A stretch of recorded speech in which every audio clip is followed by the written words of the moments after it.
बजाएंगे। मेरे प्रियो, आवाज उठाते हुए उस परमेश्वर को धन्यवाद दें जिसने हमको बनाया, बचाया और इस पृथ्वी पर अपनी महिमा के लिए रखा है। आइए हम उसके पवित्र नाम को धन्यवाद देते हुए गीत गाएंगे, प्रभु का धन्यवाद करूंगा, प्रभु का धन्यवाद करूंगा, उसकी संगति में सदा रहूंगा, साथ चलूंगा मैं जरूर पाऊंगा, साथ चलूंगा मैं जरूर पाऊंगा, प्रभु का धन्यवाद करूंगा, प्रभु का धन्यवाद करूंगा, उसकी संगति में सदा रहूंगा, साथ चलूंगा मैं जरूर पाऊंगा, साथ चलूंगा मैं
जय कब पाऊंगा? जब उसके जय कब मिलेगी? जब उसके साथ चलेंगे। कौन चलता था परमेश्वर के साथ? हनोक और कौन कौन चला? हाँ बताइए बताइए। अब्राहम चला और नूह चला और बताइए। हर वो व्यक्ति चला जो परमेश्वर पर विश्वास करता था। क्योंकि बाइबल ऐसा बताती है कि जब इजरायली लोगों को निकाल के लाया परमेश्वर, तो परमेश्वर उनके साथ साथ चलता। मतलब ये समझ लीजिए, हर वो व्यक्ति के साथ परमेश्वर चलता है जो परमेश्वर पर विश्वास करते हैं और उसको धन्यवाद देते हैं। आइए एक और मेरे प्रिय गीत को गाएंगे और जय को हासिल करेंगे। जय जय प्रभु यीशु की हालेलुया। जय जय प्रभु यीशु की हालेलुया। जय जय प्रभु यीशु की होसन्ना। हमको बचाने आया जगत में, उसकी स्तुति करो।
हमको बचाने, किस किस को बचाने आए हम?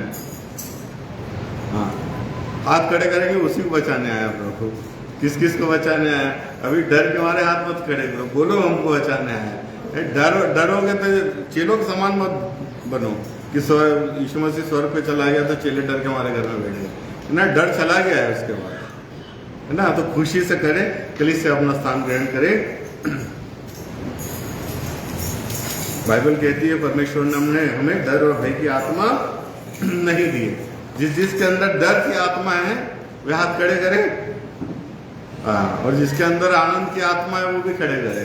वेरी गुड ना। खुश हो, खुश रहना सीखिए प्रभु में हमेशा। बाइबल कहती है प्रभु में सदा आनंदित रहो, भले जीवन में दुख कितना भी हो, लेकिन प्रभु में आनंदित रहना जरूरी है। जब आनंदित रहेंगे तभी कार्य सफल होंगे।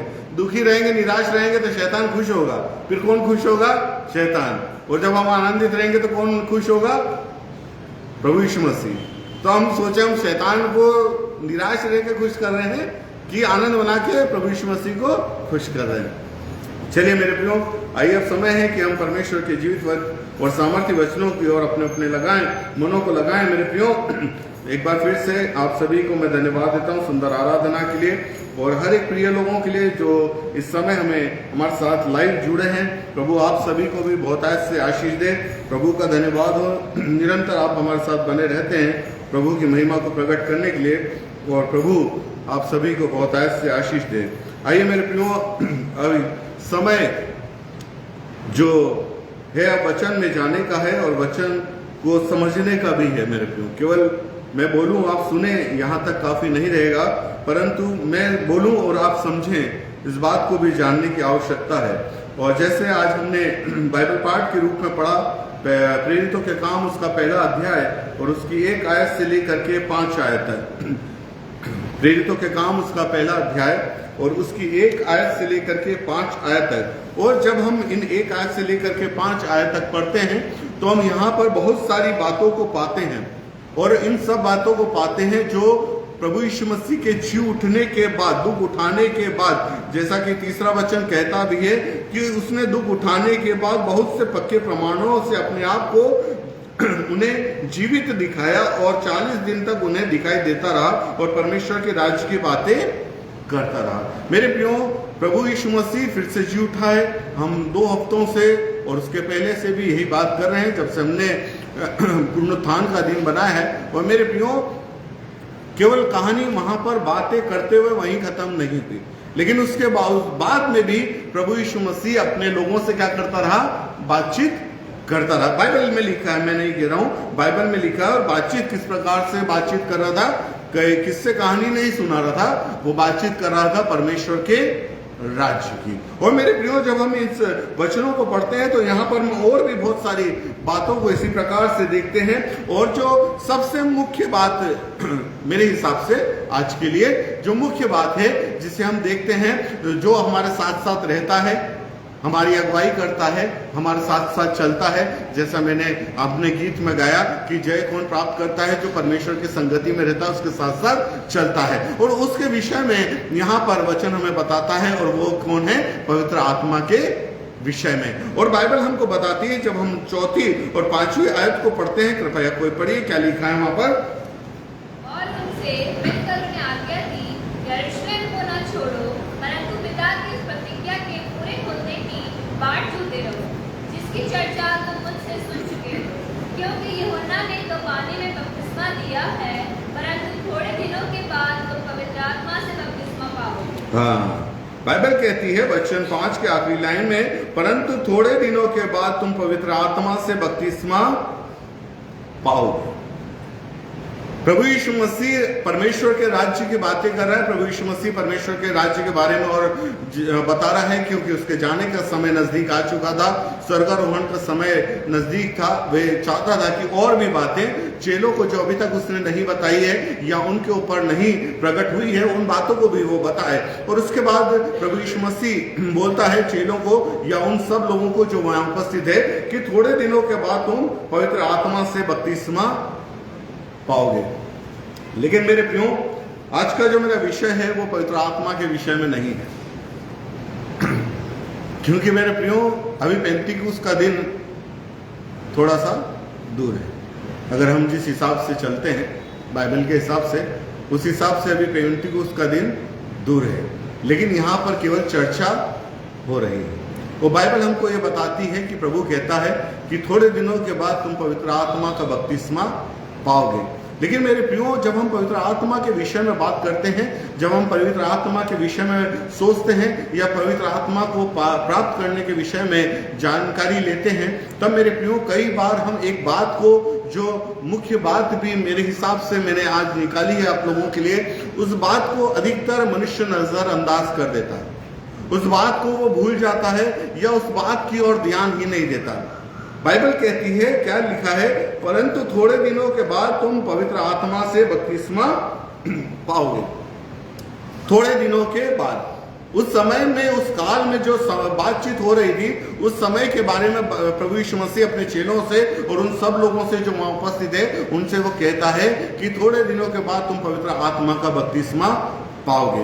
मेरे प्रियो, आज हम देखें तो पवित्र आत्मा के बपतिस्मे के बारे में यीशु मसीह स्वर्गारोहण होने से पहले उनको बता गया था। लेकिन मेरे प्रियो, हम हर एक व्यक्ति पवित्र आत्मा को पाना चाहता है, पवित्र आत्मा में जीवन चलाना चाहता है, पवित्र आत्मा की संगति में रहना चाहता है, पवित्र आत्मा से भरना चाहता है, पवित्र उपहारों से भरना चाहता है, पवित्र वरदानों से भरना चाहता है। ये सारी बातें आप भी हो या मैं भी हूं, हर एक जन यही चाहता है, क्योंकि हम मसीह हैं और हमारे अंदर एक जिज्ञासा रहती है कि परमेश्वर ने जो आत्मा भेजा है, प्रभु यीशु मसीह ने जिसके बारे में बताया है, जो पवित्र आत्मा का बपतिस्मा वो देने जा रहा है, वे मुझे जरूर प्राप्त हो, वे मेरे अंदर जरूर आए। लेकिन मेरे प्रियो, जो पवित्र आत्मा पाने और उसका उपहार को लेने में, उससे भरने के बीच में एक जो मुख्य बात आई है, उसके विषय में हम थोड़ी सी बात को करेंगे और मैं वचनों के आधार पर आपको बताने की कोशिश करूंगा। और जब हम वापस से मेरे साथ आइए, प्रेरितों के काम पहला अध्याय उसकी 4वीं आयत को पढ़िए, तो वहां पर क्या लिखा है, धीरे धीरे पढ़िएगा। और उनसे मिलकर उन्हें आज्ञा दी, हाँ, यरूशलेम को न बस देखिए क्या लिखा है। बाइबल कहती है और उसने मिलकर उन्हें, प्रभु कौन है जिसने आज्ञा दी? प्रभु यीशु मसीह। और बाइबल कहती है कि और उसने मिलकर उन्हें आज्ञा दी, और आज्ञा क्या दी? यरूशलेम को ना छोड़ो।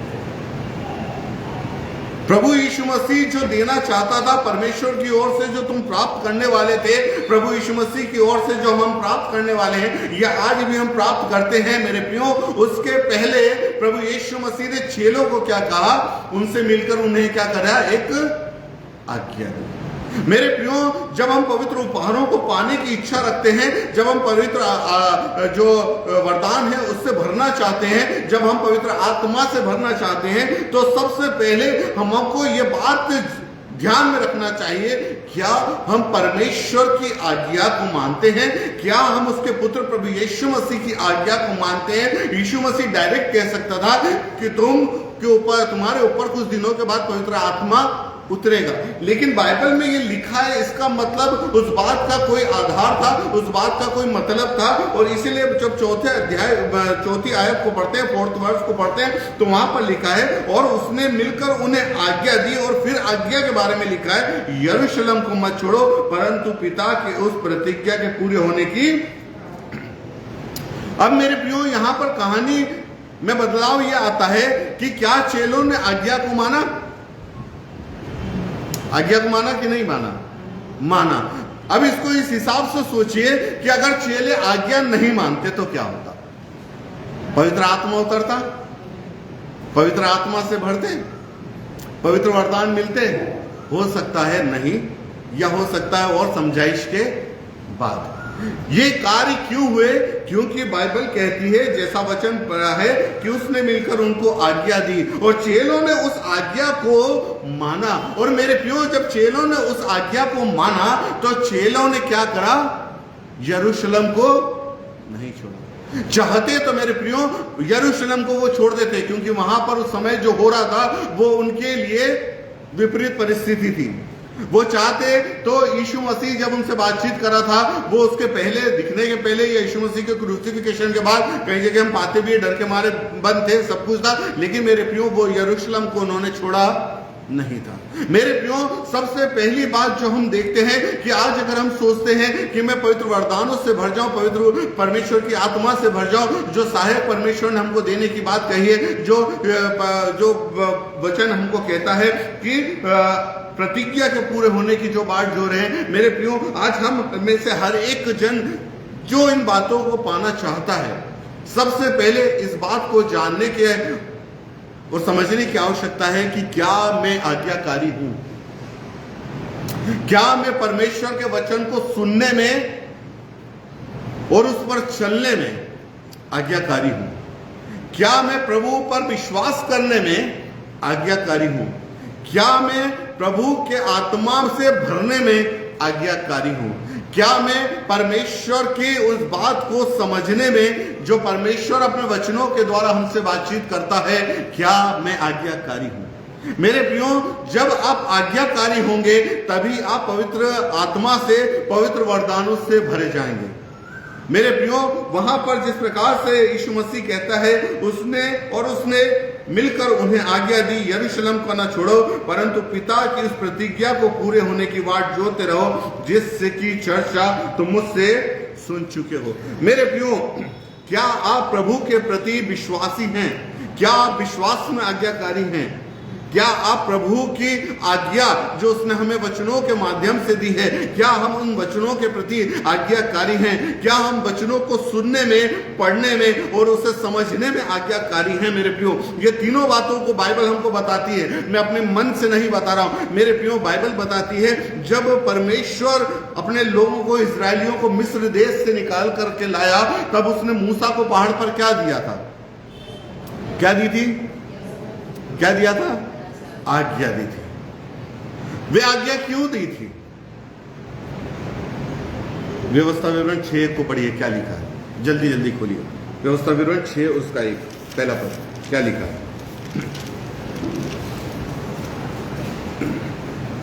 यह आज्ञा और विधियां और नियम है जो तुम्हें सिखाने की तुम्हारे परमेश्वर यहोवा ने आज्ञा दी है, कि तुम उन्हें उस देश में मानो जिसके अधिकारी होने को पार जाने पर हो।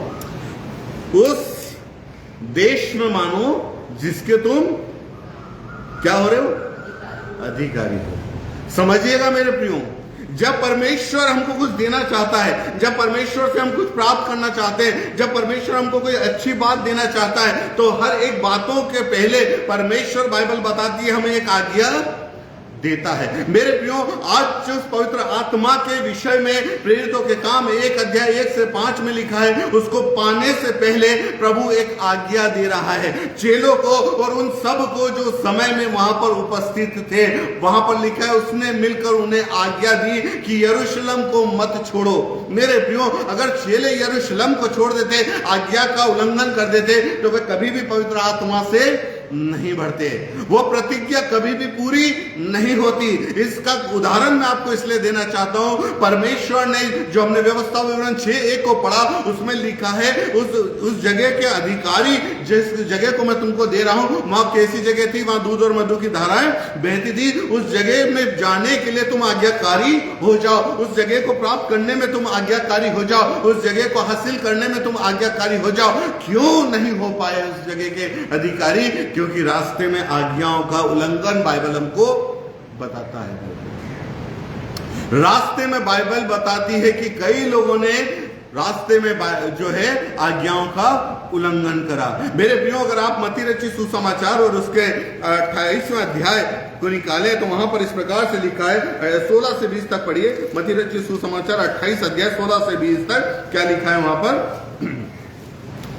11 चेले गलील से उस पहाड़ पर गए जिसे यीशु ने उन्हें बताया था। उन्होंने उसके दर्शन पाकर उनसे प्रणाम किया, पर किसी किसी को संदेह हुआ। देखिए, संदेह यहाँ पे भी हुआ। यीशु ने उनके पास आकर कहा, स्वर्ग और पृथ्वी का सारा अधिकार मुझे दिया गया है, इसलिए तुम जाओ और जाति के लोगों को चेला बनाओ, उन्हें पिता पुत्र पवित्र आत्मा के नाम से बपतिस्मा दो और उन्हें सब बातें जो मैंने तुम्हें आज्ञा क्या करो? मानना। अभी मान लीजिए, ये भी वही बात है जो स्वर्गारोहण के समय में अंतिम, और अगर इसके हेडिंग को पढ़ेंगे तो वहां पर लिखा है यीशु के दिखाई देने और अंतिम आज्ञा। क्यों प्रभु अपने जाने से पहले फिर से एक आज्ञा को देना चाहता था? क्यों यीशु मसीह हर बात में आज्ञा को लेकर के आता है और वो कहता है जो आज्ञा मैंने तुम्हें दी है। अभी चेले ही आज्ञा नहीं मानते तो वो आगे किसी को क्या सिखाते? तो सबसे पहले मानने की किसकी बारी थी? चेलों की। आज मानने की किसकी बारी है? परमेश्वर के लोगों की, कलीसियाओं की। आज मानने की आवश्यकता है, क्योंकि मेरे प्रियो अगर आज्ञा नहीं मानोगे तो आगे कोई भी कार्य संभव नहीं हो सकता। और यही बात प्रेरितों के काम 1 अध्याय उसके 4 वचन में हम पाते हैं। और वो कहता है उसने मिलकर उन्हें आज्ञा दी यरूशलेम को ना छोड़ो परंतु पिता के उस प्रतिज्ञा को पूरे होने की बाट जोते रहो। मेरे प्रियो ये जो पवित्र आत्मा के विषय में बात करी है और वो क्या कहता है? जिसकी चर्चा तुम मुझसे सुन चुके हो। लूका रचित सुसमाचार उसका 24वां अध्याय और उसकी 49वीं आयत 49 वर्ष पढ़िए क्या लिखा है। लूका और उसका 24वां अध्याय 49 वर्ष क्या लिखा है? और देखो जिसकी प्रतिज्ञा मेरे पिता ने की है मैं उसको तुम पर उतारूंगा और जब तक स्वर्ग से सामर्थ्य न पाओ तब तक तुम इसी नगर में ठहरे रहो। क्या कहता है? और देखो जिसकी प्रतिज्ञा मेरे पिता ने की है मैं तुम पर उतारूंगा और जब तक स्वर्ग से सामर्थ्य ना पाओ तब तक तुम इसी नगर में। मेरे प्रियो सोचिए कभी हमको बोला जाए तो क्या करेंगे? हमको बोला जाए तो क्या करेंगे? कभी सोचा आप लोगों ने? पिता ने हमें बहुत सारी आज्ञाएं दी, पिता ने हमको बहुत सारे वचन दिए हैं, पिता ने हमको बहुत सारी बातें बताई है, लेकिन मेरे प्रियो हम आज्ञाओं को मानते नहीं। और जब मनुष्य आज्ञाओं का उल्लंघन करता है, आज्ञाओं को नहीं मानता है, तब हर एक वरदानों से, हर एक आशीषों से वो मनुष्य वंचित रह जाता है। और बाइबल में ऐसा नहीं कि एक ही बार प्रभु यीशु मसीह ने इस बात को कहा। अगर आप यूहन्ना रचित सुसमाचार उसका 14 अध्याय और उसके 16वें पद को पढ़िए तो वहां देखिए क्या लिखा है। यूहन्ना 14:16 को पहले पढ़िए क्या लिखा है। यूहन्ना 14th चैप्टर और 16th वर्ष को पढ़िए क्या लिखा है। मैं पिता से विनती करूंगा और वो तुम्हें एक और सहायक देगा, वह सर्वदा तुम्हारे साथ रहे। हाँ, क्या कहता है? मैं पिता से विनती करूंगा और तुम्हें एक और सहायक देगा जो सर्वदा तुम्हारे साथ रहेगा। ये सब बोलते हैं प्रभु ने मुझे सहायक दिया है, प्रभु का सहायक मेरे साथ है, प्रभु मेरी सहायता करता है, प्रभु मेरे अंदर है, प्रभु ऐसा है, प्रभु ऐसा है। लेकिन अब 15 वर्ष को भी पढ़िए क्या लिखा है। इसलिए पहले 16 को पढ़ाया, पढ़िए क्या लिखा है। यदि तुम मुझसे प्रेम रखते हो तो मेरी आज्ञाओं को मानोगे। हाँ, सबसे पहली बात जो उसने लिखी है पवित्र आत्मा की प्रतिज्ञा। हेडिंग को भी पढ़ा करिए, पवित्र आत्मा की प्रतिज्ञा। और फिर लिखा है यदि तुम मुझसे प्रेम रखते हो तो मेरी आज्ञाओं को। हाँ, जब आज्ञाओं को मानोगे तो मैं पिता से विनती करूंगा और वो तुम्हें एक सहायक देगा और वो सदा तुम्हारे साथ रहेगा। मेरे प्रियो कहने का मतलब यह है जब हम प्रभु यीशु मसीह से वास्तव में प्रेम करते हैं, जब हम प्रभु यीशु मसीह पर विश्वास करते हैं, जब हम प्रभु यीशु मसीह की संगति में रहते हैं, जब हम प्रभु यीशु मसीह की आज्ञाओं को मानते हैं, तब प्रभु हमारे लिए अपने पिता से क्या करता है? विनती करता है और वो उसे एक सहायक देता है जो सदा उसके साथ रहता है। अगर हम इन बातों को नहीं करते हैं तो मेरे प्रियो ये भूल जाइए कि हमारे अंदर पवित्र आत्मा है, क्योंकि पवित्र आत्मा झगड़ा नहीं करता, पवित्र आत्मा बुराई नहीं करता, पवित्र आत्मा लड़ाई नहीं करता। बाइबल कहती है यदि तुम मुझसे प्रेम करोगे तो मेरी आज्ञाओं को मानोगे। बाइबल कहती है मेरे प्रियो प्रभु यीशु मसीह हमसे प्रेम करता था और वो चाहता है हम भी उससे प्रेम करें। मेरे प्रियो बाइबल हमको बताती है परमेश्वर जब भी कुछ उत्तम देना चाहता था उसके पहले बाइबल हमको सिखाती है वो एक आज्ञा देता था। अगर आप यहोशू की पुस्तक को पढ़िए, मत खोलिएगा, यहोशू की पुस्तक अगर आप पढ़े तो पहले ही अध्याय में हम पाते हैं परमेश्वर कहता है यहोशू उठ, कमर बांध और खड़ा हो जा, क्योंकि आगे तुझे इजराइलियों को लेकर के चलना है। लेकिन बाइबल हमको बताती है, अगर आप वचन को पढ़े पहले अध्याय के 7वें-8वें पदों में उधर लिखा है, वो कहता है तू आज्ञाओं का पालन करना, ना तो दाएं मुड़ना और ना बाएं मुड़ना। जो मैंने तुझे आज्ञा दी है उनको मानना, तभी तू उस नए देश में जो मैंने तुम्हें देने की प्रतिज्ञा करी है उसमें तुम पहुंचोगे। मेरे प्रियो कितने लोग पहुंचे? यहोशू ही क्यों पहुंचा, कालेब ही क्यों पहुंचा? क्योंकि उनने परमेश्वर की आज्ञाओं को माना। बाकी लोग क्यों नहीं पहुंचे? क्योंकि लेके तो उसी को चलना था, क्योंकि उनने आज्ञाओं का उल्लंघन करा।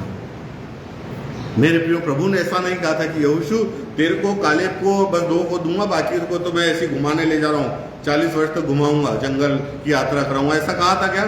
नहीं कहा था। सबको देने की बात कही थी, लेकिन देने से पहले आज्ञा दी थी, और वो हमने व्यवस्था विवरण 6:1 में पढ़ी है।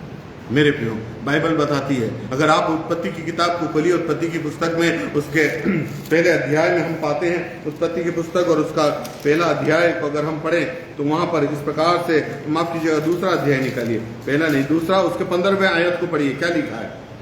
अब यहोवा परमेश्वर ने आदम को लेकर अदन की वाटिका में रख दिया कि वह उसमें काम करे और उसकी रक्षा करे। आगे पढ़ते जाइए। और यहोवा परमेश्वर ने आदम को यह आज्ञा दी, वाटिका के सब वृक्षों का फल बिना खटके खा सकता है, पर भले या बुरे के ज्ञान का जो वृक्ष है उसका फल तो कभी न खाना, क्योंकि जिस दिन तू उसका फल खाएगा उसी दिन अवश्य मर जाएगा। लॉर्ड जीसस, क्या लिखा है मेरे को समझ में आया? परमेश्वर ने यहोशू और इजराइलियों को, मूसा को, हारून को एक सुंदर देश देने की बात करी थी। आदम को सुंदर जगह दे चुका था। जिस सुंदर देश की बात करी थी यहोशू से, वो अकेला और कालेब आज्ञा को मानकर सुंदर देश में पहुंच गया। लेकिन जो सुंदर जगह अदन की वाटिका आदम को दी थी, और उसे भी एक आज्ञा दी थी कि तू उस फल को ना खाना। यहोशू उस देश में पहुंचा, आदम अदन की वाटिका से निकाल दिया गया।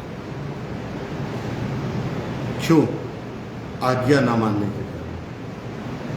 परमेश्वर अपनी प्रतिज्ञा को पूरी करने में सक्षम है मेरे प्रियो, लेकिन हम जब आज्ञा को नहीं मानते हैं तब परमेश्वर हमको उस स्थान से दूर हटा देता है। परमेश्वर हम उस स्थान से दूर ले जाता है। परमेश्वर वो स्थान हमसे छीन लेता है। वो ऊंचा स्थान, वो अधिकार का स्थान, वो सुंदर स्थान परमेश्वर हमसे छीन लेता है मेरे प्रियो, और कोई नहीं। आदम को सुंदर जगह दी थी, उसमें काम करने को कहा था, और एक आज्ञा भी दे दी थी। आदम ने आज्ञा का उल्लंघन करा, उस सुंदर स्थान को छोड़ दिया, उस सुंदर जगह को से निकाल दिया गया। यहोशू ने आज्ञा को माना, सुंदर जगह पर पहुंचा, आशीषित हुआ। मेरे प्रियो, इस बात को समझना है, प्रभु अपनी प्रतिज्ञा को पूरी करने में सक्षम है। आज परमेश्वर अपने कलीसियाओं की में जो प्रतिज्ञा उसने की अपनी कलीसियाओं से, उसको पूरी करना चाहता है। क्या कलीसियाएं आज्ञाकारी है? परमेश्वर अपने मसीह परिवारों से, विश्वासी परिवारों के अंदर अपनी प्रतिज्ञा को पूरी करना चाहता है। क्या परिवार, विश्वासी जन आज्ञाकारी हैं? व्यवस्था विवरण 28:1 को पढ़िए सिस्टर, क्या लिखा है वहां पर? कोई भी पढ़िए, जिसको पहले मिल जाए। क्या लिखा है? यदि तू अपने परमेश्वर यहोवा की सब आज्ञाएं जो मैं आज तुझे सुनाता हूँ चौकसी से पूरी करने को चित्त लगाकर उसकी सुने, तो वह तुझे पृथ्वी की सब जातियों में श्रेष्ठ करेगा। क्या करना पड़ेगा उसके लिए? सबसे पहली लाइन, हाँ, पवित्र आत्मा भी उतरा नहीं था, लेकिन चेलों ने आज्ञा मानना आरंभ कर दिया। अभी पवित्र आत्मा उतरा नहीं था मेरे प्रियो, इसलिए प्रचार में कर रहा हूं आप लोगों के लिए। हम बाइबल के अनुसार चल रहे हैं। जब चेलों ने और उन सब लोगों ने जो वहां उपस्थित थे, परमेश्वर की आज्ञा को, यीशु मसीह की आज्ञा को, जो यीशु मसीह ने उन्हें दी थी कि यरूशलेम को मत छोड़ो, पिता की प्रतिज्ञा के पूरे होने की बाट जोते रहो। मेरे प्रियो, वो प्रतिज्ञा को पूरे होने की बाट जो रहे थे। समय का कोई नहीं बताया था कि 4 दिन में आएगा, 5 दिन में आएगा, बस लिखा है थोड़े दिन के बाद। और परमेश्वर के थोड़े दिन कुछ भी हो सकते हैं, बाइबल हमको बताती है। उसका 1 दिन 1 वर्ष का समान है, और 1 वर्ष 1 दिन के समान है। उसके बातों को कोई नहीं समझ सकता। और प्रेरितों के काम के पहले अध्याय में अगर आप देखें तो वहां पर हम पाते भी हैं कुछ बातों के विषय में। पढ़िए मत, मैं आपको बताता हूँ, 8वां पद पढ़िएगा, 8वां पद, 7वां पद जो भी है उसमें लिखा गया है। लेकिन मेरे प्रियो, बाइबल हमको बताती है कि प्रभु कहता है कि जिसकी चर्चा तुम मुझसे सुन चुके हो। ये जो चर्चा है मेरे प्रियो, जो आज मैं और आप कर रहे हैं, ये आज की बात नहीं है। आज से कई हजार साल पहले से मेरे और आपके पूर्वज सुनते आ रहे होंगे, नहीं तो कई 100-200 सालों से तो सुनते ही आ रहे होंगे।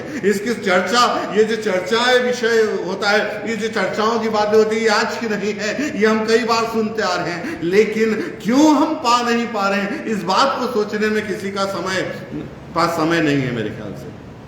बाइबल कहती है कि इसकी चर्चा तुम सुन चुके हो। चर्चा कहां पर हुई थी? योएल भविष्यवक्ता की पुस्तक। चर्चा कहां पर हुई थी? योएल भविष्यवक्ता की पुस्तक में लिखा था। यीशु मसीह ने तो बाद में कहा, उसके पहले परमेश्वर ने भी कह दिया था। क्या कहा था? योएल भविष्यवक्ता की पुस्तक 2 अध्याय 28वां पद, वहां पर क्या लिखा है? योएल 2:28।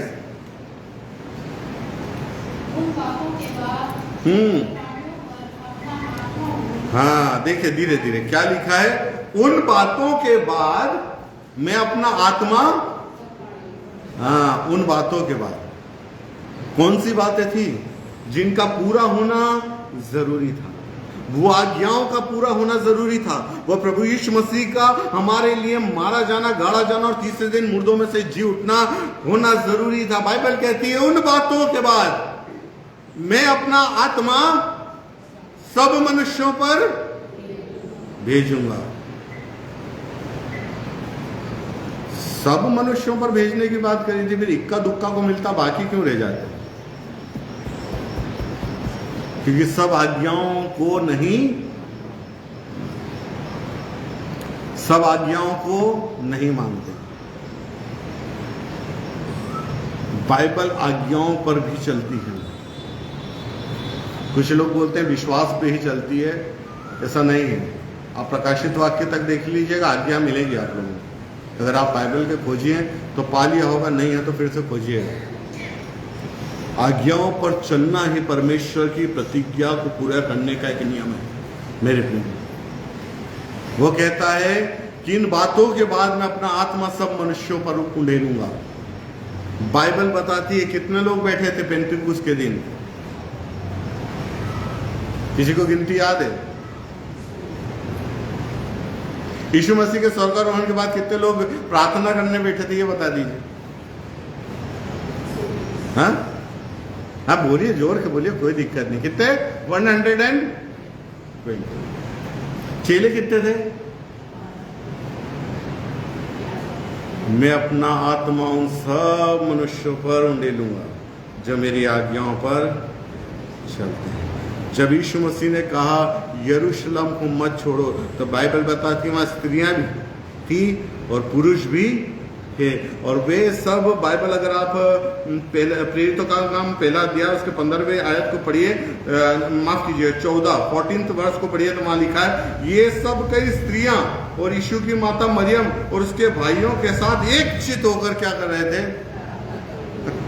प्रार्थना कर रहे थे। स्वर्गारोहण के बाद में, यीशु मसीह के पुनरुत्थान के बाद में आप लोग क्या कर रहे थे? बताइए जरा। कोई नहीं बताया, मैं भी अपने बारे में नहीं बता पाऊंगा। क्या कर रहे थे? नहीं मालूम। लेकिन बाइबल बताती वे लोग क्या कर रहे थे? प्रतिज्ञा को पूरी होने की, क्योंकि उन्होंने आज्ञा को, हम क्या कर रहे हैं? हम क्या कर रहे हैं? सोचिए, मैं आपको नहीं बोल रहा हूं, आप भी मेरे को मत बोलिएगा, लेकिन हम सोचे, अपने अंतर आत्मा से बात करें। हम क्या करें? प्रतिज्ञा को पूरी होने की सोच रहे। अरे पास्टर साहब आए थे, हाथ रखा, पवित्र आत्मा मिला, नहीं मिला, किसी ने पाया, किसी ने नहीं पाया, किसी को कम मिला, किसी को ज्यादा मिला। उसके बाद पास्टर साहब अपने घर चले गए। अगर सुन रहे होंगे तो वो भी हंसेंगे। पास्टर साहब अपने घर चले गए, मेरे को अब क्या जरूरत है? कहानी खत्म। वे लोग क्या कर रहे थे? बाट जो रहे थे, प्रार्थना कर रहे थे। तो बाइबल बताती है यही लोग हैं जो एक जगह इकट्ठे थे, और पेंटिकुस्त के दिन क्या हुआ? उन पर पवित्र आत्मा उतरा। यरूशलेम को मत छोड़ो। उन्होंने यरूशलेम को नहीं छोड़ा, उन्हें पिता को नहीं छोड़ा, उन्होंने प्रभु यीशु मसीह की आज्ञा को माना, और सब लोग प्रार्थना करने लगे। मेरे प्रियो, पवित्र आत्मा का उतरना आज बहुत सारे लोग सामान्य बात समझते हैं। पवित्र आत्मा के विषय में बहुत सारे लोग गलत तरीके से प्रचार भी होता है। पवित्र आत्मा के विषय में लोग सोचते हैं कि बस पहुंच गए और मिल गया। नहीं मेरे प्रियो, इतना आसान अगर पवित्र आत्मा का मिलना होता तो अभी तक हर एक व्यक्ति पवित्र आत्मा से भर जाता है, क्योंकि हर एक व्यक्ति कभी ना कभी तो प्रार्थना करता ही है। मसीह और विश्वासियों की बात चल रही है। पवित्र आत्मा को उतरना इतना आसान कार्य नहीं था मेरे प्रियो। फिर से कहता हूं, अगर वो आज्ञा को नहीं मानते, पवित्र आत्मा कभी नहीं उतरता। अगर वो यरूशलेम को छोड़ देते, पवित्र आत्मा नहीं मिलता। मेरे प्रियो, वो सब एक जगह इकट्ठे थे।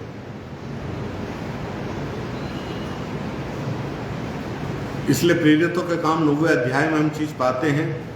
मत खोलिए, एक जादूगर के विषय में पाते हैं।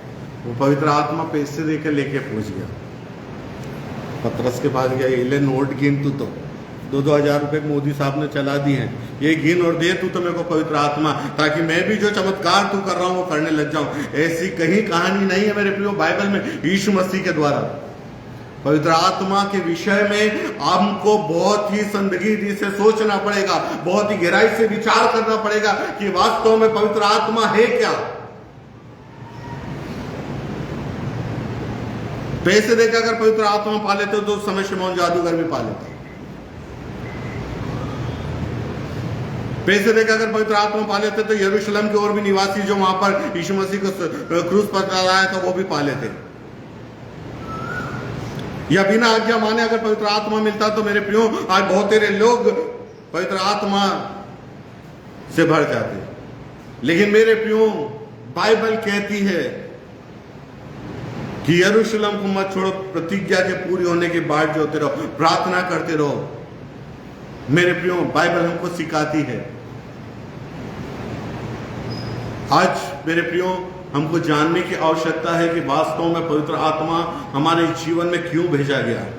जब हम आज्ञाओं को मानते हैं, आज्ञाओं पर चलते हैं, तब प्रभु हमको इस योग्य समझता है कि हाँ ये मेरा बेटा है, मेरी बेटी है, मेरी कलीसिया है, मेरे लोग हैं। तो तब पवित्र आत्मा उन पर उतरा। मेरे प्रियो बाइबल हमको बहुत कुछ सिखाती है।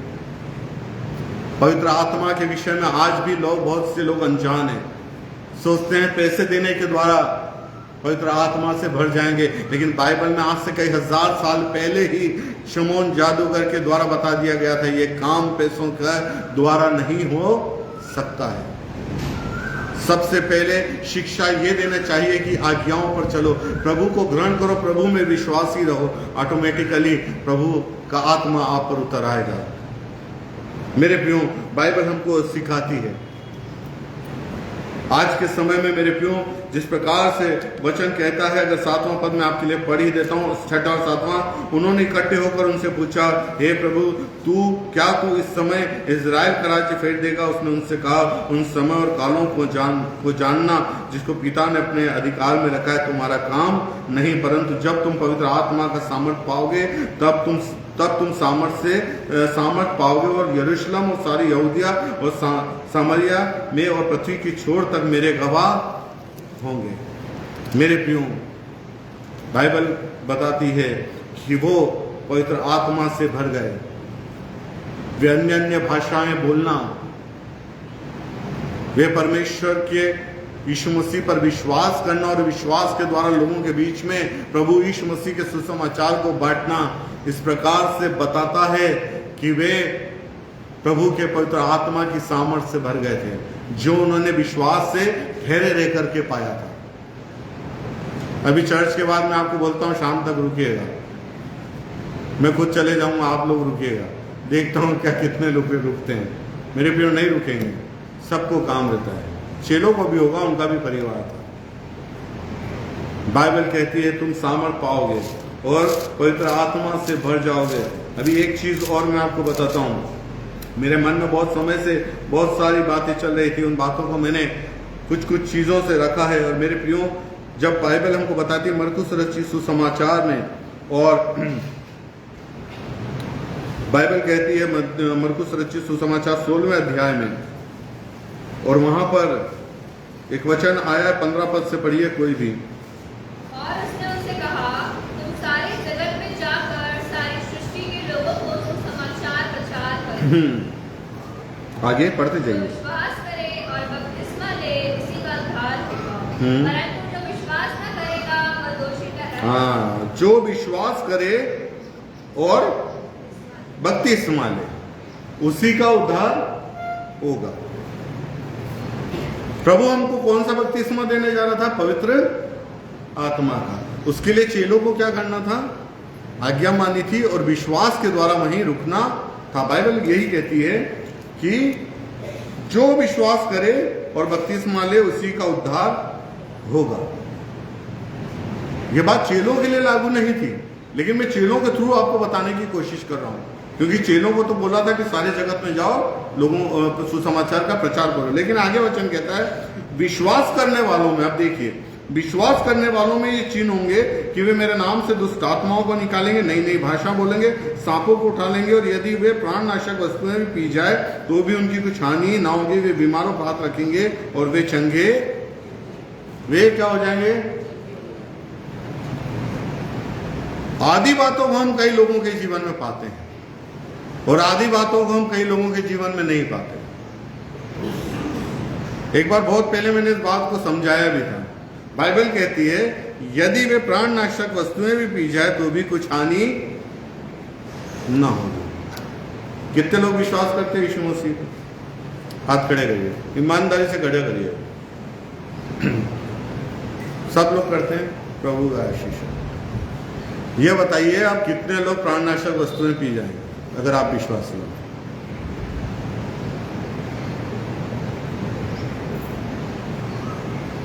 अभी तो आपने कहा विश्वासी है। बाइबल कहती है तुम जब पवित्र आत्मा तुम पर उतरेगा तुम सामर्थ पाओगे, तुम अन्य अन्य भाषाएं बोलने लग जाओगे। आप समझ रहे हैं मेरे प्रियो? लोगों को परखने का अगर कोई समय है तो बाइबल ही है। वचन हमको परखता है, वचन हमको जांचता है। अभी प्राणनाशक वस्तुओं में आपका सारा विश्वास खत्म हो गया। मेरे को भी बोलोगे तो मैं भी नहीं पीऊंगा। कि पियोगे? जो सामर्थ से भरा है, जो पवित्र आत्मा से भरा है, जो पवित्र आत्मा से परिपूर्ण है, वे हर एक बातों में सामर्थी होगा। वह हर चीजों में सामर्थी ठहरेगा। वो हर चीजों में प्रबल रहेगा।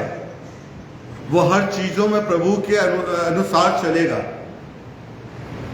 कई बार मेरे प्रियो हम देखते हैं कि जो मनुष्य इन विषयों पे बातचीत करते हैं वो कहते हैं भैया हमारे को बिस्लरी का पानी ला दो, क्योंकि ये पानी हमको हमारा काम नहीं दे रहा है। अजीत भाई हंसने लग गए क्योंकि वो मेरे साथ बहुत सारी जगह गए हैं।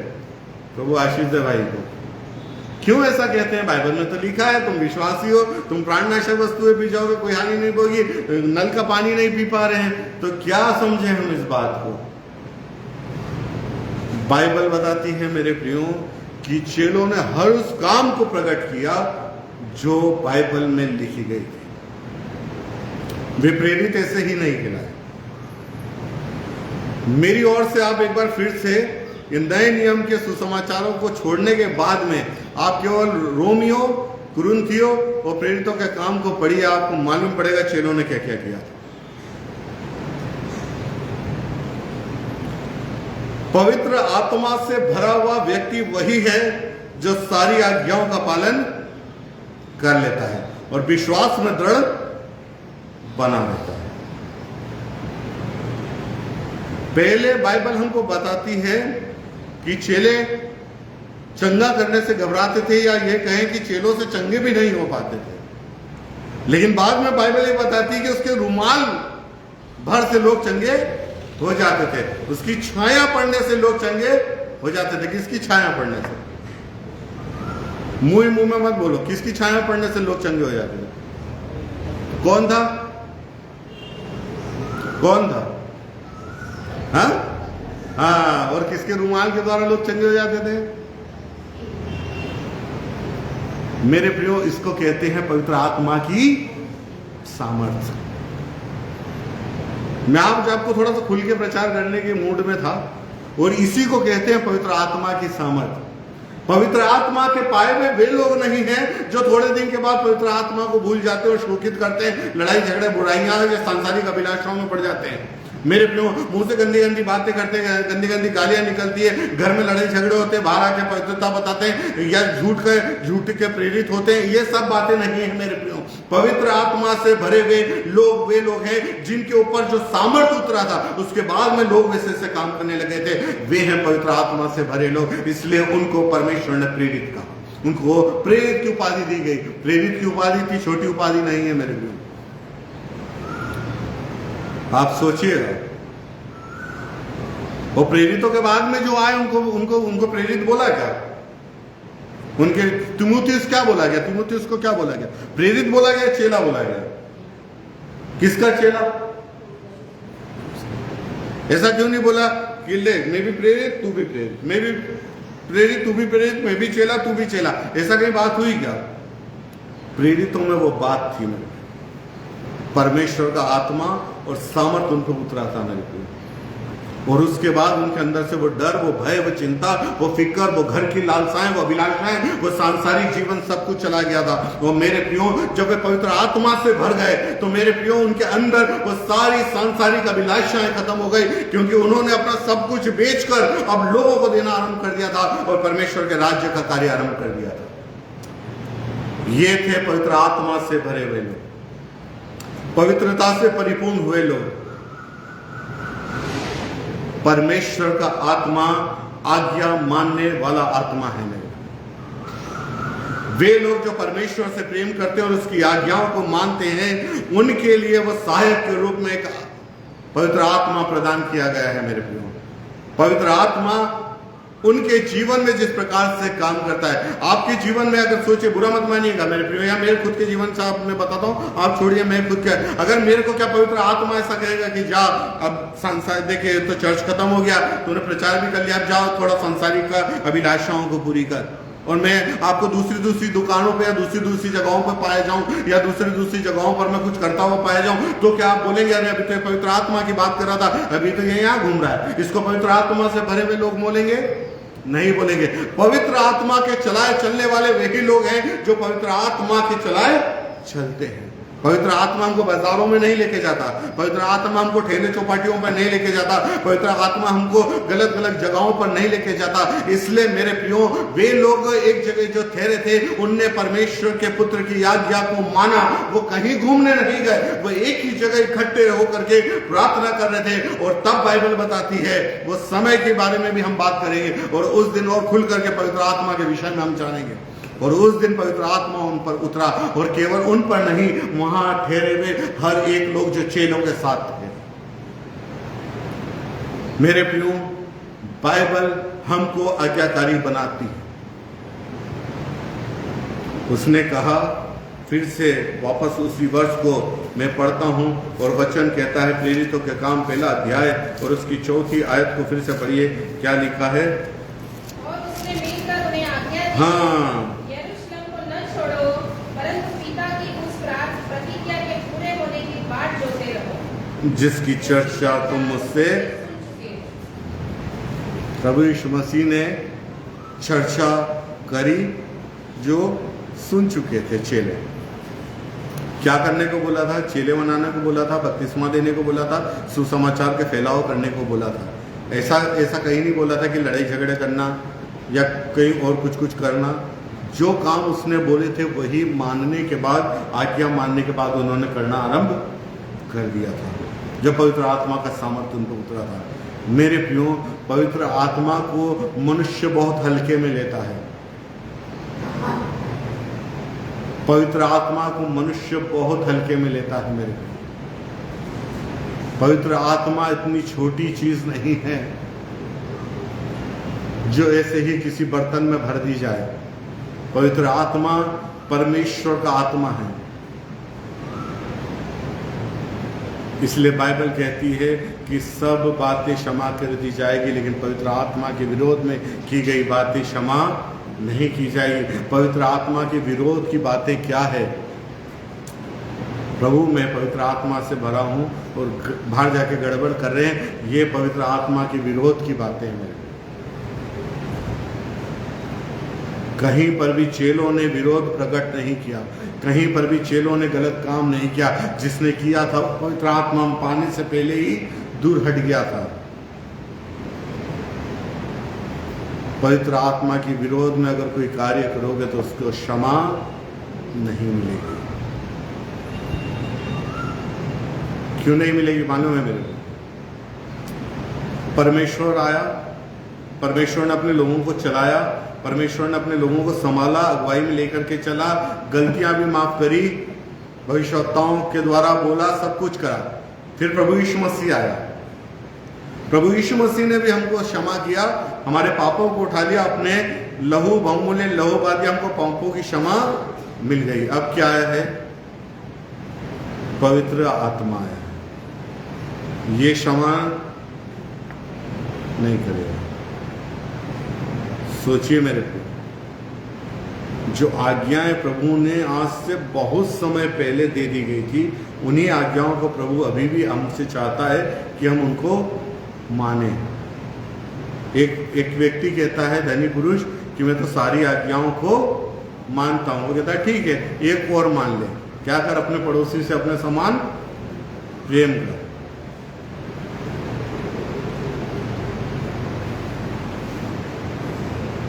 सब मेरे पीछे हो रही है। क्या बोल रहा था? अपना धन गरीबों को बांट दे। क्या करा?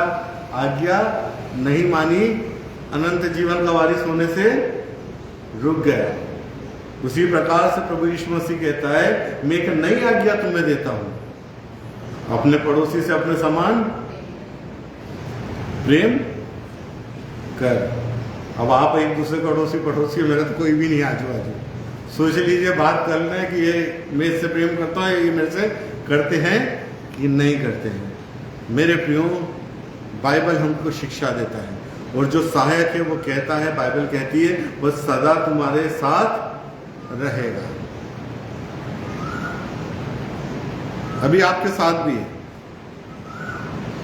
किसी के पास में बिल्कुल है, किसी के अंदर है, और किसी से थोड़ा दूर बैठा हुआ है, सबके पास है।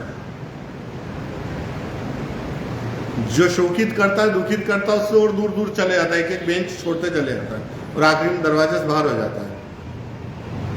और जो प्रेम करता है, जो उसकी आज्ञाओं को मानता है, तो पीछे की बेंच से आगे आगे आते चले जाता है, वो पास में आगे उसके अंदर आ जाता है। बाइबल कहती है, उसने उनसे मिलकर उन्हें आज्ञा दी, यरूशलेम को मत छोड़ो। यीशु मसीह खुद यरूशलेम,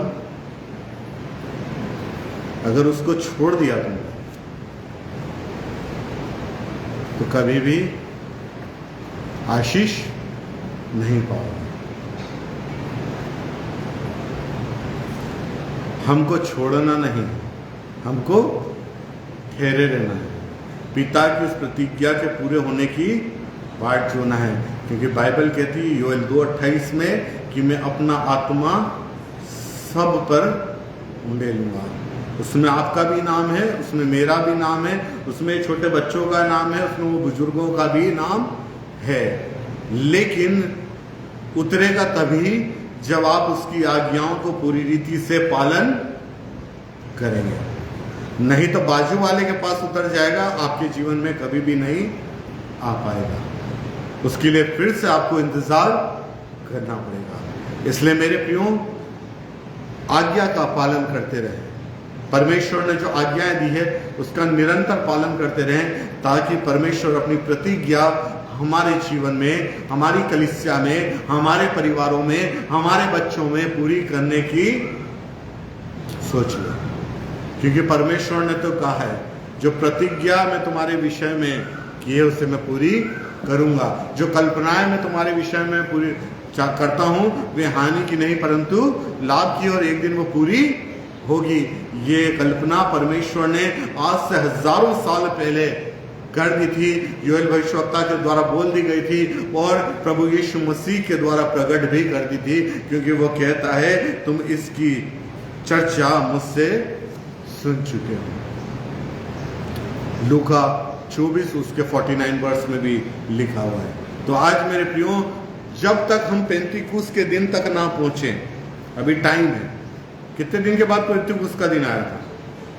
हाँ, 40 दिन के बाद। अभी कितना दिन चला गया? गिनती रखा करो, मुझे दिन गिनने की समझ दे। तो अभी समय है, उस समय तक अपने आप को आज्ञाकारी बनाएं।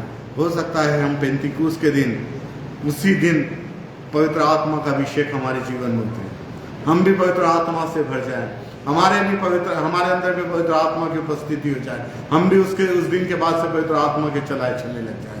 मेरे प्रियो, पवित्र आत्मा की उपस्थिति को जाने, पवित्र आत्मा के कार्यों को पहचाने, पवित्र आत्मा को शोकित ना करें। बहुत से लोग अभी भी पवित्र आत्मा के विषय में अनजान है मेरे प्रियो। अभी भी वो सोचते हैं कि दे लेने के कारण भी पवित्र आत्मा आ जाएगा, पवित्र आत्मा ऐसा ही उतर जाएगा, पवित्र आत्मा से ऐसे ही भर जाएंगे। बहुत सारी चर्चाएं अभी हम सुन भी रहे हैं, लेकिन मेरे प्रियो ऐसा नहीं है। परमेश्वर अपना आत्मा तभी आपको प्रदान करेगा जब आप में वो काबिलियत होगी। अगर आप में वो काबिलियत नहीं है, परमेश्वर अपना आत्मा आपके ऊपर नहीं ठहराएगा। इस बात को जान लीजिए मेरे प्रियो। चाहे कोई भी आ जाए, कोई भी कर ले, कुछ भी कर ले, लेकिन जब तक परमेश्वर की इच्छा ना हो, पवित्र आत्मा से नहीं भर पाएंगे। परमेश्वर की इच्छा होना वहां पर जरूरी है, क्योंकि बाइबल बताती, खत्म करूंगा, परंतु उसने कहा उस समय और कालों को जानना जो पिता ने अपने अधिकार में रखा है तुम्हारा काम नहीं। हम जानते हैं कि स्वर्गारोहण के 40 दिनों के बाद पेंतीकुस्त का दिन आया, क्योंकि हम पढ़ रहे हैं। लेकिन बाइबल में यीशु मसीह क्या कहता है?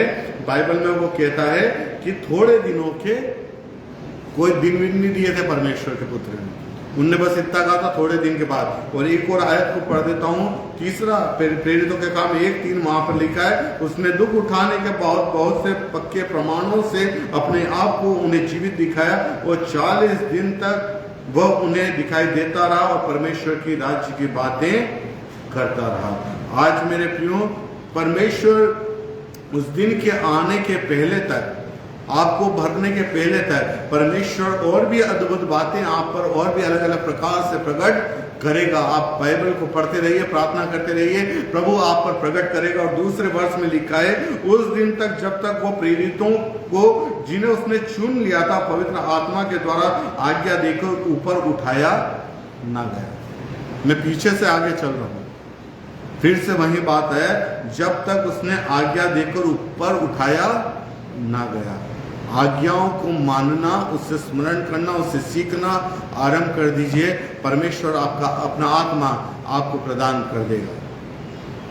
क्योंकि बाइबल में लिखा है, प्रेरितों के काम 2 अध्याय में पतरस कहता है, जो बातें कही थी कि मैं अपना आत्मा उंडेलूंगा, उसके बाद में हम पाते हैं कि पवित्र आत्मा उंडेला उसके बाद में भी गया और बहुत से लोगों ने उसके द्वारा आशीषों को पाया है। तो आज मेरे प्रियो, हम पवित्र आत्मा को जो उंडेला जाने वाला है या उंडेला जा चुका है, उसको ग्रहण करने से पहले अपने आप को आज्ञा मानने अनुसार या आज्ञाकारी होने के कारण हम उसको ग्रहण करने की सोचें। पहले हम देखें कि हम आज्ञाकारी हैं या नहीं हैं। आइए मेरे प्रियो, हम प्रार्थना करें।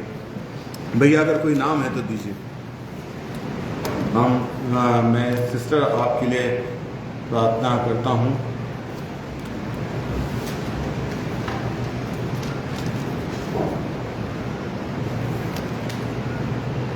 हम प्रार्थना और विनती करें तनावोत्तरा के लिए, prayer for me and my family.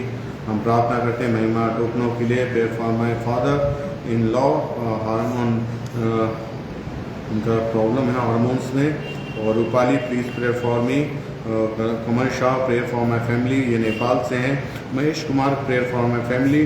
Tinku हैं, उनके जो पैरालिसिस है। सेतु है गुड हेल्थ के लिए। बोनी कुमार हेवनली ब्लेसिंग के लिए जम्मू से हैं ये। नरेंद्र सिंह घर में शांति और बरकत के लिए यूपी से हैं ये। और आशीष राय जो कि दार्जिलिंग से हैं, प्लीज़ फॉर माई फैमिली। और अंजू हैं, प्लीज़ प्रेयर फॉर माई सन। और अलीशा है, please prayer for my family. और यशस्वी है और उनकी किडनी में प्रॉब्लम है, उनके लिए प्रार्थना करें। एचरा सिंह है, आरती क्षेत्री है, हम सभी के लिए आज प्रार्थना करें। हम बहन और भाइयों, हम आपके लिए प्रार्थना करने जा रहे हैं। प्रभु आपको बहुतायत से आशीष देने जा रहा है, चंगाई देने जा रहा है। विश्वास रखिए, अगर विश्वास करते हैं तो आपके जीवन में सब कुछ सफल होने जा रहा है। मेरे प्रियो, हम प्रार्थना करते हैं आप सभी के लिए। मैं एक साथ प्रार्थना कर रहा हूँ, जितने भी मैंने नाम लिए हैं उन सभी परिवारों के लिए और उन परिवारों के लिए भी जो हमें बाद में रिक्वेस्ट भेजते हैं, हम सभी के लिए प्रार्थना करते हैं। लॉर्ड जीसस, प्रभु यीशु राजा, हम इन परिवारों को आपके पवित्र हाथों में देते हैं। हम इन पवित्र हाथों में प्रभु इन परिवारों को लीजिए। हर एक दुख, चिंताएं, समस्याएं यीशु नासरी तेरे नाम से इन परिवारों से दूर हो जाए। हर एक बीमारियां इन परिवारों से दूर हो जाए। हर एक समस्याएं इन परिवारों से दूर हो जाए। प्रभु ये जो परिवार है विश्वास के साथ तेरे सन्मुख आते हैं, अपने हाथ को बड़ा प्रभु इन्हें छू, इनके बेटा और बेटियों को, इनके नाती पोतों को, इनके रिश्तेदारों को प्रभु परमेश्वर युवा, हर एक व्यक्ति जो दुख में, परेशानियों में, बीमारियों में, यीशु नासरी के नाम से वे सब लोग इसी घड़ी चंगे हो जाएं। वे सब लोग इसी समय चंगे हो जाएं। वे सब लोग इसी घड़ी चंगे हो जाएं यीशु के नाम से। प्रभु तूने कहा अगर तुम विश्वास करते हो तो परमेश्वर की महिमा को देखोगे। हाँ परमेश्वर युवा, अपने वचन के अनुसार हर एक विश्वासियों के जीवन में कार्य कर, अपनी महिमा को प्रकट कर, क्योंकि तूने कहा ये बीमारी मृत्यु की नहीं परंतु परमेश्वर की महिमा की है। हाँ प्रभु, ये बीमारियां जो शैतान लेकर के आया है उन्हें दूर करके प्रभु अपनी महिमा को प्रकट कर, ताकि ये सारे परिवार तेरी ओर से प्रभु परमेश्वर युवा चंगाई को ग्रहण करने वाले हो सके, चंगाई को पाने वाले हो सके। हम प्रार्थना करते हैं प्रभु परमेश्वर युवा, आज के इस पवित्र दिन में प्रभु इन सभी प्रिय जनों को प्रभु जो विश्वास के साथ तेरे पास आए हैं, तूने कहा क्या तुझे विश्वास है मैं तुझे चंगा कर सकता हूं। उन्होंने कहा हाँ हमें विश्वास है तू उन्हें चंगा कर सकता है। इनका विश्वास है प्रभु तू इन्हें चंगा कर सकता है। हम इन निवेदनों को आपके पवित्र हाथों में देते हैं। इनके विश्वास को बढ़ा और इनके जीवन में चंगाइयों को रिलीज कर, यीशु के नाम से ये सारे लोग चंगे हो जाएं, क्योंकि तूने कहा जो तुम मेरे नाम से मांगोगे वो हो जाएगा। हाँ प्रभु, हम तेरे नाम से इनके जीवनों में चंगाई को भेजते हैं। इसी घड़ी ये सारे लोग चंगे हो जाएं, हमारी प्रार्थना है। प्रभु दया कर, प्रभु दया कर, यीशु राजा दया कर। हम प्रार्थना और विनती करते हैं वो भाई टिंकू के लिए जिसको पैरालिसिस है, प्रभु अपने हाथ को बड़ा छू, वो पैरालिसिस इसी घड़ी ठीक होने वाला हो सके यीशु के नाम से। वो पैरालिसिस की बीमारी चंगी होने वाली हो सके यीशु के नाम से। जो बहन जिनके पिताजी प्रभु परमेश्वर युवा हार्मोन के कारण खराब, हार्मोन्स उनके कम हो गए, उनके कारण जो बीमारियां आ रही उनके लिए हम प्रार्थना करते हैं यीशु के नाम से वो भले चंगे स्वस्थ हो जाए। अनीता नागोत्रा, रूपाली, कमलेश शाह, ये सारे परिवारों के लिए, मुकेश कुमार, सेतु, बोनी कुमार, सारे लोग प्रभु हर एक परिवार तेरी आशीषों से भरने वाले हो सके, तेरी स्वर्गीय आशीषों से भरने वाले हो सके। बोनी कुमार जो कि जम्मू से, वो कहते हैं स्वर्गीय आशीषों से भरने वाले हो सको। परमेश्वर तेरा स्वर्गीय आशीषें भेज दे, क्योंकि हर एक उत्तम दान स्वर्ग से आता है और ज्योतियों के पिता की ओर से होता है। हमारी प्रार्थना है प्रभु ये सारे स्वर्गीय आशीषों से भरने वाले हो सके। लॉर्ड जीसस छू ले प्रभु। वे नरेंद्र सिंह के लिए हम प्रार्थना करते हैं जो कि यूपी से, प्रभु उनके घर में जो अशांति है उस अशांति को दूर कर, शांति और बरकत प्रदान कर प्रभु। तेरी बरकत उस परिवार में, उस घर में, उन लोगों में होने वाली हो सके। उनका घर प्रभु आशीषित का घर होने वाला हो सके, उस घर में आज उद्धार आने वाला हो सके। हमारी प्रार्थना है प्रभु हर एक बुरी बातें, शैतान की ताकतें, शैतान की युक्तियां इन घरों से, इन परिवारों से निकल कर जाने वाली हो सके। हमारी प्रार्थना है। हम उस बेटे के लिए प्रार्थना करते हैं जिनकी मम्मी ने, अंजू ने हमारे प्रार्थना रिक्वेस्ट भेजा, उस बेटे को जो भी तकलीफ है, बीमारी है, यीशु राजा तेरे नाम में दूर हो जाए। सारी बीमारियां यीशु के नाम से दूर हो जाए, सारी बीमारियां यीशु के नाम से दूर हो जाए। हमारी प्रार्थना है भला चंगा स्वस्थ रहे, तेरे नाम की महिमा होने वाली हो सके। हम भाई के लिए प्रार्थना करते हैं जो बांग्लादेश से है प्रभु, जिन भी जगहों से, देशों से प्रभु ये लोग अपने प्रार्थना निवेदनों को भेजते हैं प्रभु, जो प्रॉब्लम में है, स्पाइनल प्रॉब्लम है प्रभु, हम प्रार्थना और विनती करते हैं। उनको मनी प्रॉब्लम भी है। हमारी प्रार्थना है प्रभु इसी घड़ी, इसी समय उनकी सारी स्पाइनल की प्रॉब्लम, दर्द यीशु नासरी तेरे नाम से दूर हो जाए। कर्ज की हर एक समस्या यीशु के नाम से दूर हो जाए। फाइनेंशियल प्रॉब्लम सारे दूर हो जाए यीशु के नाम से। तूने कहा विश्वास करोगे तो मेरी महिमा को देखोगे। तेरे वचन के अनुसार कर प्रभु। ये विश्वासी जन जब लोग लगाकर तुझसे प्रार्थना करते तेरे समीप आते हैं प्रभु, तू तो दयालु है, अनुग्रहकारी है प्रभु, अपने लोगों से प्रेम करने वाला है। हमारी प्रार्थना है यीशु राजा हर एक के जीवन में आशीष प्रदान कर। हर उन लोगों के लिए प्रार्थना करते हैं जो कर्ज में डूबे हैं, परेशानियों में है प्रभु, चारों ओर से शैतान ने उनको बांध रखा है, यीशु के नाम से वह बंधन खुल जाए। कर्ज की समस्याएं सारी चली जाए, यीशु नासरी के नाम से हम प्रार्थना करते हैं। इसी समय सारे कर्ज के बंधन टूट जाएं, सारे कर्ज की समस्याएं चली जाए यीशु के नाम से। हर एक बीमार आजाद हो जाए यीशु के नाम से। हम प्रार्थना और विनती करते हैं भाई हिबू के लिए, हीलिंग और सेफ जर्नी चाहते हैं प्रभु, उनको हील कर। जिस जगह की वो जर्नी कर रहे हैं उस जर्नी में प्रभु तू उनका सहायक हो जा। जैसा तू इजराइलियों का था प्रभु, जैसा तू विश्वासियों का था, वैसा सहायक बन जा। और प्रभु इनकी सफर को प्रभु आशीष दे, इस सफर में तू इनके साथ हो जा, इनके जीवन को तू आशीष दे। हर एक बुरे प्रभाव से तू इन्हें बचा के रख। हम प्रार्थना करते हैं, हम यशस्वी के लिए प्रार्थना करते हैं, उस किडनी के लिए अपने हाथ बढ़ा प्रभु। उस किडनी जो फेलियर बोल रहे हैं प्रभु, तेरे नाम से वो किडनी चंगी हो जाए यीशु के नाम से, यीशु के नाम से। वे बेटी इसी घड़ी चंगी हो जाए, वे बेटी इसी घड़ी चंगी हो जाए। हम प्रार्थना करते हैं, हम एजरा सिंह के लिए, आरती क्षेत्र के लिए हम प्रार्थना करते हैं, जो स्वर्गीय आशीषों से परिपूर्ण होना चाहती है प्रभु। तेरे स्वर्गीय वरदान, स्वर्गीय आशीषों से परिपूर्ण कर। जब लोग तेरे सन्मुख बैठते हैं प्रभु, हियाव बांधे हैं प्रभु परमेश्वर युवा प्रभु, उस पवित्र आत्मा के अभिषेक से भरना चाहते हैं प्रभु, तो उनके जीवन को भर दे प्रभु, सामर्थ्य बना दे प्रभु, अपने पवित्र वरदानों से प्रभु परमेश्वर उनको भर दे, ताकि प्रभु वे तेरे जीवित गवाह बन करके संसार में जाकर तेरे पवित्र काम को करने वाले हो सकें। हमारी प्रार्थना है। हम हर उन बेटा और बेटियों के लिए प्रार्थना करते हैं जो इस समय नौकरियों की तलाश में है प्रभु, उन्हें प्रभु अच्छी जॉब को दे प्रभु, उनकी नौकरियां लगने वाली हो सके प्रभु, उचित जॉब को पाने वाले हो सके प्रभु परमेश्वर, और एक सही मार्ग पर चलने वाले हो सके। हमारी प्रार्थना है प्रभु ईश्वर राजा, दया कर प्रभु, अनुग्रह कर, अपने राज्य के लिए हर एक को इस्तेमाल कर प्रभु। और जो संसार में प्रभु तूने उन्हें रह करके काम करने को दिए, उस काम को पूरा करके भी इस संसार से भी वो तेरी महिमा करने वाले हो सके। हमारी प्रार्थना है। एक बार फिर से प्रभु आपकी प्रिय कलीसिया को जो है उपस्थित है, और प्रभु जो अपने घरों में भी है, उन सबों को आपके पवित्र हाथों में देता हूँ प्रभु। हर एक की सुधि ले प्रभु, हर एक के घरों में प्रभु तेरी स्वर्गीय आशीषें उतरने वाली हो सके। अगर कोई कमी घटी है तो प्रभु उससे दूर कर। सब कुछ आपके पवित्र हाथों में देते हैं। इस प्रार्थना को हमारे उद्धार करता है यीशु नासरी के नाम में होकर के मांगते हैं, आमीन, आमीन। आप सभी को एक बार फिर से जय मसीह की। जितने भी हमें हमारे साथ हैं, अनीता नौगोत्रा ने पास्टर जी में एक परेशान है आपसे, जब ऑनलाइन हम चर्च अटेंड करते हैं तो पवित्र आत्मा अगर हम पर उतर जाए तो उसको शांत कैसे करना है। और कुछ लोग ऐसे भी हमारे पास होते हैं जिनको दुष्ट आत्माएं भी होती है, तो उनको हम क्या करें, आप उपाय बताएं और उनके लिए प्रार्थना करें। सिस्टर, पवित्र आत्मा को कोई शांत नहीं कर सकता, क्योंकि पवित्र आत्मा की उपस्थिति बाइबल ऐसी बताती है कि जब पवित्र आत्मा, सबसे पहले सुलेमान ने जब मंदिर बनाया था तो वहाँ पर याजक लोग भी खड़े नहीं रहने पाए थे।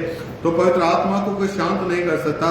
पवित्र आत्मा अपना काम हमारे जीवन में खुद ब खुद करता है। हाँ, लेकिन जो दुष्ट आत्मा से ग्रसित लोग हैं, अगर आप आत्मा से भरे हैं सिस्टर, तो निश्चित तौर पर आप उनके लिए प्रार्थना करें, उनको हील करें। परमेश्वर का आत्मा आपके द्वारा उनको दुष्ट आत्मा से छुटकारा देने में अगुवाई करेगा। और अगर और भी कोई, अगर हमारी ऑनलाइन सर्विस में और भी ऐसा होता है, हम मेरा आपसे एक निवेदन है, मैं थोड़ा फेसबुक चलाने में कमज़ोर हूँ, मुझे आता नहीं है, और कि ऑनलाइन में कैसे हम एक दूसरे को देख करके दुष्ट आत्मा को दूर कर सकते हैं। अगर करना आरंभ हुआ तो मैं निश्चित तौर पर आपकी इस निवेदन को पूरा करूंगा, और हम लाइव में हम बिल्कुल दुष्ट आत्माओं को निकालेंगे। लेकिन अगर आप और आपके प्रिय लोग पवित्र आत्मा से भरे हैं तो इसमें कोई डर की बात नहीं है। आप भी इन दुष्ट आत्माओं को प्रभु के नाम से निकाल सकते हैं। प्रभु आपको आशीष दे मेरे प्रियो। और जितने भी लोग अगर हमारे साथ, उनका नाम हम नहीं ले पाए, पिछली बार हम राखी दत्त के लिए हम प्रार्थना करना भूल गए, जिन्होंने एक सुंदर बेटी को अडॉप्ट किया। प्रभु आपको बहुत से आशीष दे सिस्टर। प्रभु ने आपको इस्तेमाल करा उस बेटी के लिए, और प्रभु इसी प्रकार से और भी आपको इस्तेमाल करते रहे, और आप बहुतों की आशीष का कारण बने, आपको बहुत से आशीष मिले। अगर किसी का नाम लेना हम भूल गए हैं तो हमें माफ कीजिएगा। प्रभु आपको अपने आशीषों से परिपूर्ण करेगा, हम निवेदन करता है। मैं हमेशा से बोलता आया हूँ, हम परमेश्वर के हाथ में आपकी प्रार्थनाओं को रखते हैं और प्रभु से आपके लिए प्रार्थनाएं करते हैं। हर एक उत्तम आशीष परमेश्वर की ओर से ही प्राप्त होती है। आप सभी को जय मसीह की। प्रभु आप सभी को आशीष दे।